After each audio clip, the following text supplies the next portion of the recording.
My intention wasn't to be a cook. I wanted to be a driver. And I didn't want to be an ordinary driver. I wanted to be an STC driver. When you are doing something, do it properly. Even, excuse me to come in, when you are even a taxi driver, don't say the taxi is not for you. So therefore, make it a license in Tino. Car owner or Jeme car, you are stupid.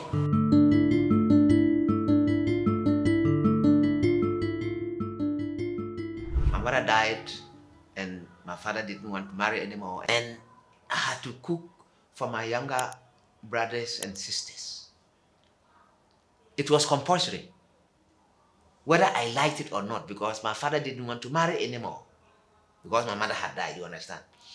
So I will go to the school 3 miles away and then come back, prepare the food for, and those days, let me tell you, I mean, this locally, corn meal and these things. It's not now that you have this electric machines and all kinds of these things. And those days, I will go 3 miles away from school. I will carry this thing. We call that it's a bag. It's a sack. We call that sack. That is from the flour mill, the flour, mill, something like this. And I will carry it on my head. And it wasn't easy because as a young boy, I had friends also who were they were well to do, not actually well to do, but they wouldn't do what I was doing. You understand? So they took me so local and so poor, and not that they didn't want me or they didn't have time for me or they didn't like me, but then I was a bit down.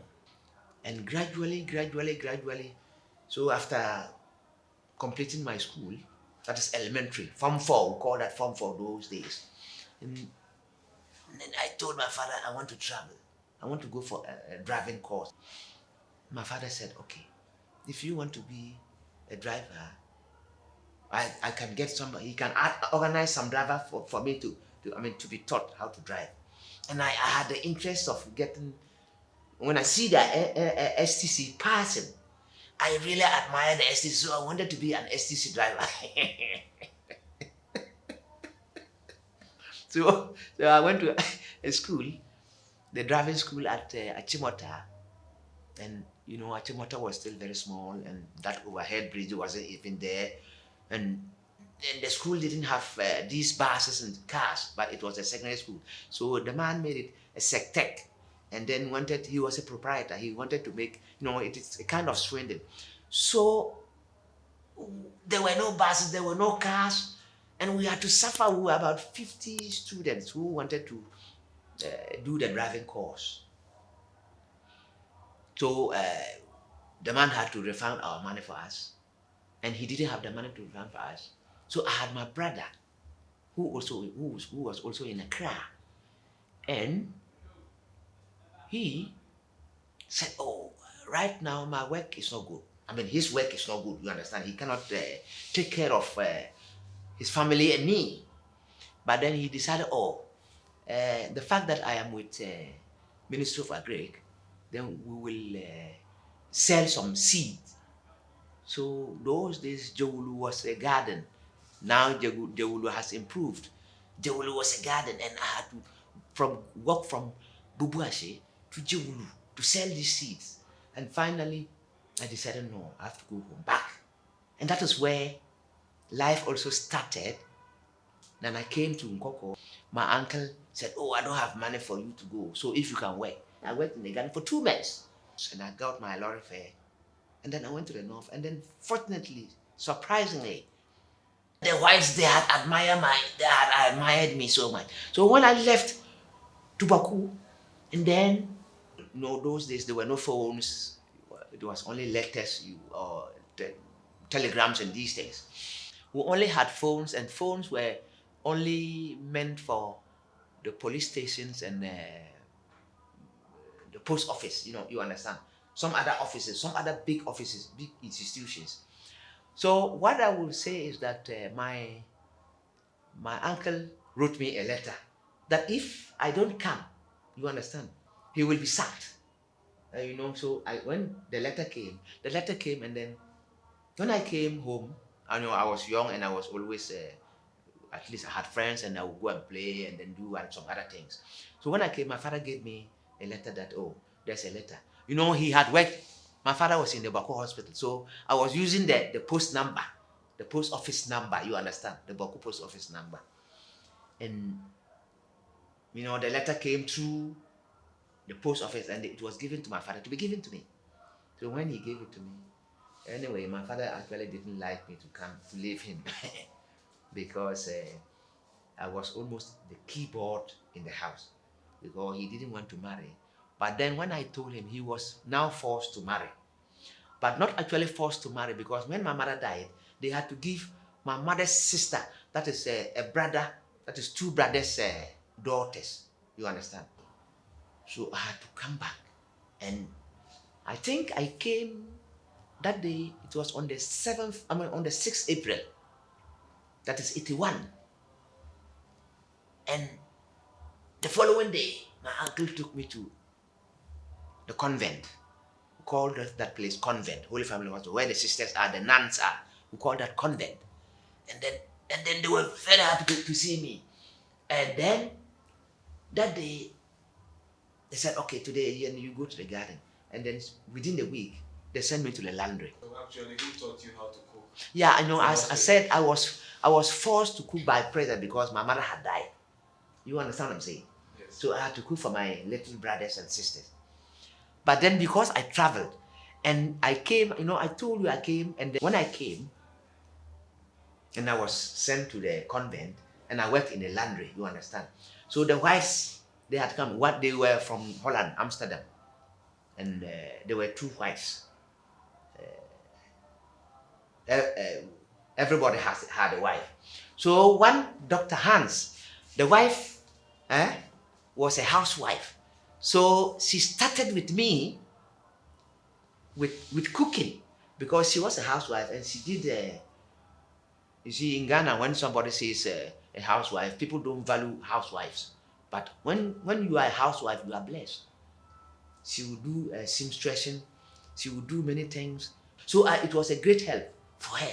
So she started to teach me how to cook so that in her relief, you understand. And I cooked international foods. And so when they left, they wanted to send me along to Joji. One was going to Dwayamkwanta and one was going to Joji. And then the Joji one was the lady who taught me how to cook, you understand. But then he didn't have the power to send me because they didn't employ me. You know, the sisters gave me to them. So the sisters needed me because their cook was leaving. So they needed me very badly. So that is why I went to the convent and I became a cook there. Have you ever had an accident in the kitchen before? Yes. That discouraged you? Yes. No, it never discouraged me, but I had the courage. But people ran away because my boss, as I said, Sister Gatina, we have a pot we call the pressure cooker. The pressure pot, I tell you. There's no air comes out. Everything is in. When you close it, when you close it, the air and everything, vapor and everything is inside. But then you program it. It shouldn't cook more than 8 minutes. When it starts, it shouldn't cook more than 8 minutes. Whether it is beans, whatever it is, even when you put a stone in, the stone will be soft. And then one day, the pressure cooker exploded. And then they started running. And I had the courage to say, yeah, if I am a cook, if I want to keep life, then I must save life. So I ran quickly and then put my gas stove off. And then finally, everything came down. But the whole kitchen was exploded with the food and everything. I mean, pressure cooker breaks. It's not easy. It's like a bomb. So that was my day. I didn't like, but then I had the courage to save. So that didn't discourage No. Was there any dish you least enjoyed cooking? Yeah, that is why I'm saying that baking. You know, I didn't like cupcakes because it was split and then the oven will smear. the oven will be smeared, and I didn't like, when the oven is smeared, it is not easy to clean. So cupcakes I didn't like so much. And then the ones you like cooking. Oh my God, I like cooking, especially when the sisters say, "Oh, today we will prepare yogurt cake." You know yogurt cake? Have you ever tasted yogurt cake? No. I prepare the yogurt myself. You take the bioformer. It's a kind of a powder, and then you beat the milk, and then warm water. You beat it with the warm water, then you put the bioformer in. Then you see, if you have we call that incubator.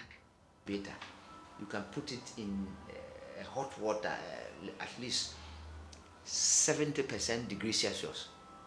You understand, 70% degrees Celsius, and you cover it for 3 hours.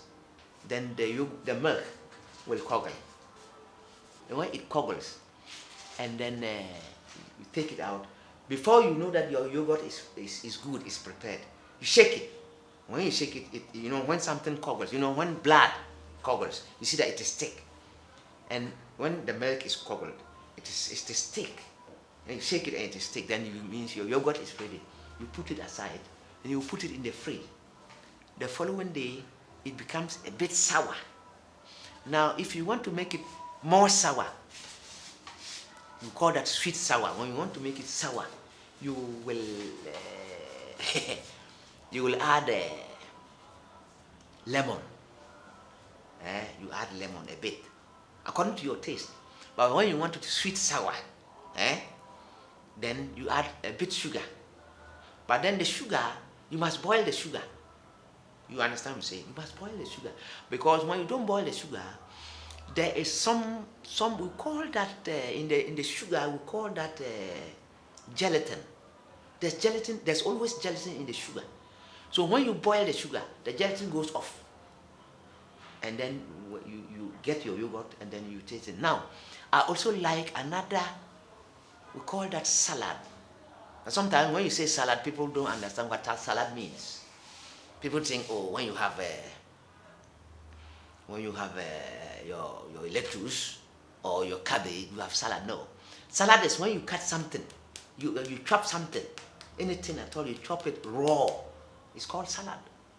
So I like that is a carrot salad so much. You grate your salad, your carrot, and then you add lemon a bit, and you add sugar. Aye, so nice. So let's talk about the family. Was there a competition between you and your wife in the family? No. You as a cook. No. My wife even felt sometimes bad. She thinks maybe she cooks, and maybe she thinks because I'm a chef or a cook. You understand? She thinks maybe I don't, but I eat her food very, very well. Sometimes people outside, they say, but do you eat your wife's food? I say, yeah, I buy cake even outside. So what were the reactions of your children when you cook in the I tell you, that day is more than heaven. Very special. And they will be making music, all kinds of, they were very happy. Because of my career, my two girls, I have 9 children.